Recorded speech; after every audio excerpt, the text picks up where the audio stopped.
না না, আমরা খুব পরিষ্কার করে তো বলেছি যে আমরা পিয়ার পদ্ধতি কোনো মতে মেনে নেব না। কারণ পিয়ার পদ্ধতি এই দেশের মানুষ ইউজ না, তারা বোঝেও না, তারা ঠিক মতো জানেও না। কোনোদিন এটা ইভিএম আজকে কতদিন চেষ্টা করে ইভিএম বাদ দিতে হয়েছে, আর পিয়ার পদ্ধতি তো আমরা ইউজ না কোনোদিন। এটা প্রশ্ন উঠতে পারে না।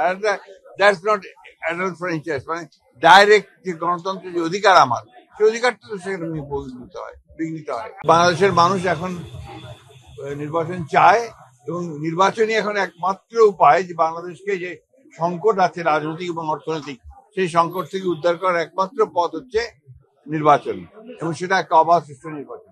একটা বিষয় হচ্ছে যে নির্বাচনে যে পিআর নিয়ে কথা হচ্ছে, দিতে দিবে না, সব মিলে এটাকে বিএনপির তরফ থেকে কিভাবে দেখছেন? কি আসলে কোন রাজনৈতিক ষড়যন্ত্র কিনা, বা আমি তো সেটা আপনাকে আগেও বলেছি যে এটা আমরা বিশ্বাস করি যে আপনার পিয়ার পদ্ধতিতে জনগণের যে অধিকার সেটা পুরোপুরি ভাবে আপনার প্রয়োগ করা হবে না, এবং সে জানে বুঝবেও না যে সে কাকে আপনার ভোট দিচ্ছে না দিচ্ছে। এটা তো বাংলাদেশের মানুষের ইউজ না, এটা গ্রহণযোগ্য না।